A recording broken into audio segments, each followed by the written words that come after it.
Inside the Capitol, your Catholic update on what's happening at the Minnesota Legislature.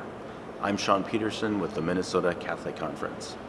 On February 19th, more than 1,000 Catholics filled the rotunda here at the state capitol to raise their voices in defense of life and human dignity. Catholic voices count!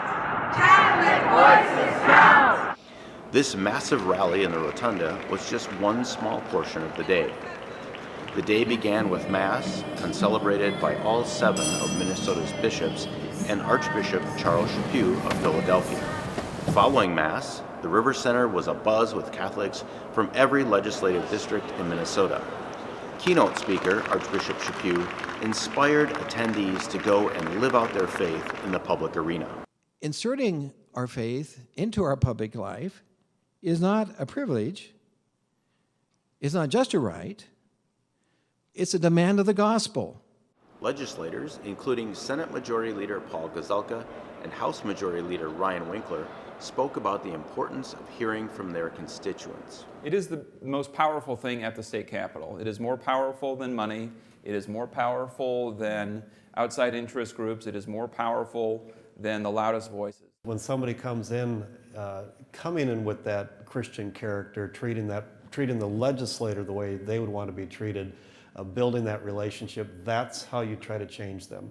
If you think that you can come in and just stomp your feet and yell at them, which occasionally happens, it's not nearly that effective.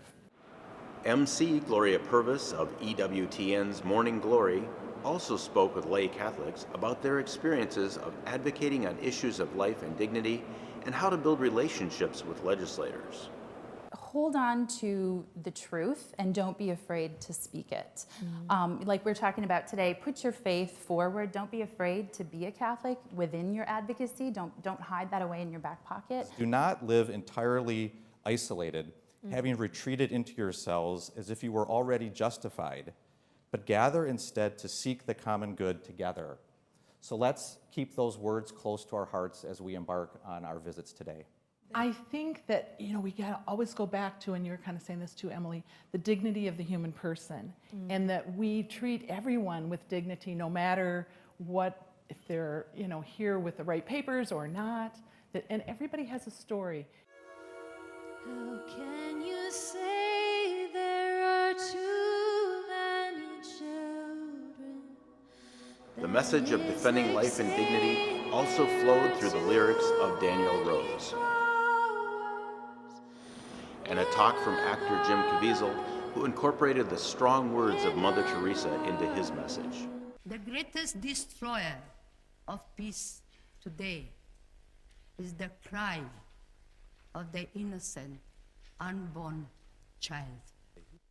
As pro-life, we of course defend life from conception, but also as pro-lifers, what happens after birth is very important.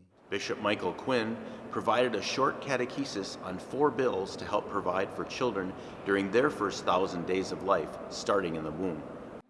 Bishop Paul Serba then addressed a bill that would ban commercial surrogacy. Today, we're also highlighting another form of trafficking, reproductive trafficking, in the form of commercial surrogacy that threatens to commodify women's bodies and treat children like products who are manufactured and potentially disposed if they don't fit the buyer's satisfaction. Now equipped to advocate on these issues, attendees headed to the Capitol to meet with their legislators. One of them has to do with prenatal care and the other with surrogacy.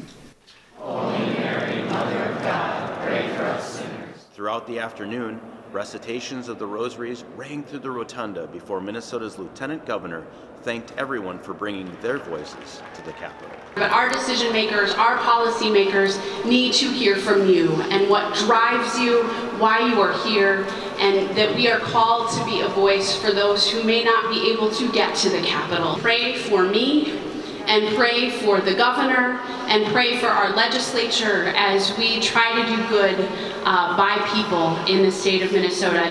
And just as the day began with prayer, so too did it end.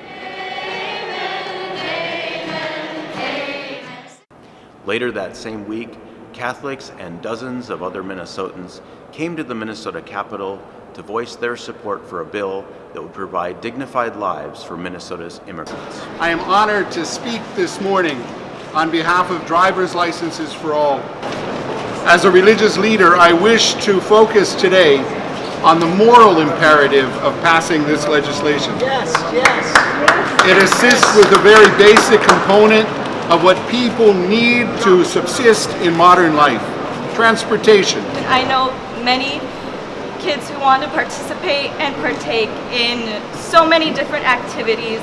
They help, they tell you, like, go to college, like, these activities will help you, they look good on your resume. But what good is it if you can't attend them because you don't have the resources to? You know, of all the immigrant issues, this one creates the most concrete stress and fear amongst our immigrant brothers and sisters. Many of the people that I serve, they're not talking about citizenship or residency. They want to be able to live a human life and do basic things that they need to do to raise a family, and it's hard to do that without a driver's license. House File 1500, the Immigrant Driver's License Bill, is expected to pass in the House. You can track its progress in our Action Center. Just go to mncatholic.org/action and click on Bills, then search for House File 1500. Before we go today, you have the opportunity to take action on a bill that will give parents the opportunity to choose the best education for their child. The Opportunity Scholarship Tax Credit Bill would create a tax credit for individuals and corporations donating to scholarship granting organizations to give scholarships to children to attend the non-public school of their choice. You can track its progress as well in our Action Center. Just go to mncatholic.org/action and click on the bills. Then search for Senate File 1872 or House File 1894. Thank you for joining us for this episode of Inside the Capitol. Make sure you share this video with your friends. Like us on Facebook, follow us on Instagram and Twitter, and make sure you join us next time for another edition of Inside the Capitol.